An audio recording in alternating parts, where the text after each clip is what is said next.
Hi hello. അപ്പോൾ അന്ന് dinner കഴിഞ്ഞിട്ട് നമ്മൾ എൻ്റെ വീട്ടിലേക്കാട്ടോ പോയിട്ടുണ്ടായിരുന്നത്. തലേദിവസം കുറച്ച് ചിക്കൻ വാങ്ങിയിട്ടുണ്ടായിരുന്നേ. അപ്പോൾ ഇൻസ്റ്റാഗ്രാമിൽ എന്തോ റെസിപ്പി കണ്ടിട്ട് അവൻ ഇന്ന് ഉണ്ടാക്കാമെന്ന് പറഞ്ഞു കേട്ടോ. അപ്പോൾ ഒരു അപ്രൻറ്റീസ് ആയിട്ട് ഞാനും കൂടിയിട്ടുണ്ടായിരുന്നു. ഈ സംഭവങ്ങളൊക്കെ അരിഞ്ഞ് പെറുക്കി വയ്ക്കുക എന്നുള്ളത് മാത്രമായിരുന്നു എൻ്റെ ധർമ്മം.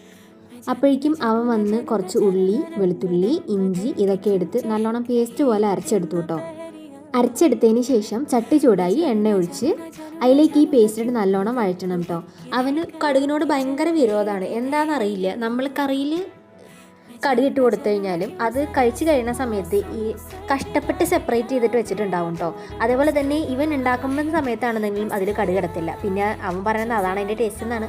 പിന്നെ നമ്മൾ നല്ലോണം വഴറ്റിയെടുക്കണം കേട്ടോ. പിന്നെ വഴറ്റുന്ന സമയത്ത് ശ്രദ്ധിക്കണം, ഒത്തിരി ഫ്ലെയിം ഹൈ ആക്കി വെക്കരുത്. ഒരു മീഡിയം ഫ്ലെയിമിൽ വേണം വയ്ക്കാൻ, അല്ലെങ്കിൽ അടിക്ക് പിടിക്കും. കാരണം ഞങ്ങളുടെ ചെറുതായിട്ട് അടിക്ക് പിടിച്ചിട്ടുണ്ടായിരുന്നു.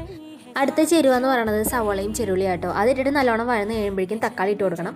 അതിൻ്റെ ഇടയ്ക്ക് അവൻ ആ തവി ഇഷ്ടമായില്ല എന്നും പറഞ്ഞ് അവന് തൊലയുള്ള തവി കൊണ്ട് വേണം ചിക്കൻ ഉണ്ടാക്കാമെന്നും പറഞ്ഞിട്ട് അത് എടുത്തിട്ടുണ്ടായിരുന്നേ.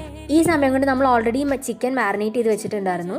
ആ ചിക്കൻ നമ്മളിലേക്ക് ആഡ് ചെയ്തിട്ട് നല്ലോണം ഇളക്കി കൊടുക്കണം കേട്ടോ. ആ സമയം കൊണ്ട് കുരുമുളക്, പട്ട, ഗ്രാമ്പൂ, ഏലക്ക ഇങ്ങനത്തെ കുറച്ച് സംഭവങ്ങളൊക്കെ ഇട്ടിട്ട് നല്ലോണം പൊടിയായിട്ട് എടുത്ത് വെച്ചിട്ടുണ്ടായിരുന്നേ. ഇത് വഴന്ന് മിക്സ് ചെയ്തതിന് ശേഷം നമ്മൾ ഈ പൊടി അതിലേക്ക് ഇട്ട് കൊടുക്കണേ. അതിന് പ്രത്യേകിച്ച് അളവൊന്നും ഇല്ല കേട്ടോ. നമ്മുടെ ഇഷ്ടമുള്ള പോലെ ആഡ് ചെയ്യുക. എന്നിട്ട് നമ്മൾ നല്ലോണം മിക്സ് ചെയ്ത് കൊടുക്കുക. മിക്സ് ചെയ്ത് കൊടുത്തതിന് ശേഷം അത് നല്ലോണം അടച്ച് വെച്ച് വേവിക്കുക. ഉപ്പൊക്കെ നോക്കിയിട്ട് ഉപ്പൊക്കെ പാകത്തിന് ഇടണേ. എന്നിട്ട് നല്ലോണം അടച്ച് വെച്ച് വേവിച്ചതിന് ശേഷം പിന്നെ അത് തുറന്ന് കഴിയുമ്പോൾ ഉണ്ടല്ലോ എൻ്റെ സാറേ ഒരു മണം വരും. എന്താണേലും ഒന്നും പറയാനില്ല, അടിപൊളിയായിരുന്നു. നമ്മുടെ ഹോം ഷെഫ് അപ്രൂവ് ചെയ്തിട്ടുണ്ട്, അതായത് അമ്മച്ചി അപ്രൂവ് ചെയ്തിട്ടുണ്ട്. എല്ലാം കറക്റ്റായിരുന്നു. എന്നിട്ട് പിന്നെ ഞാനും അവനും കൂടെ അമ്മച്ചിക്ക് ഫുഡ് എടുത്തുകൊണ്ട് ഈ കറിയും കൂടെ കൂട്ടി കൊടുത്തിട്ടുണ്ടായിരുന്നു കേട്ടോ. ടേസ്റ്റിംഗ് വീഡിയോ എടുത്തിട്ടുണ്ടായിരുന്നു, പക്ഷേ ആ സംഭവം എൻ്റെ നിന്ന് പോയിട്ടോ. അപ്പോൾ ഇത്രയേ ഉള്ളൂ. Bye all.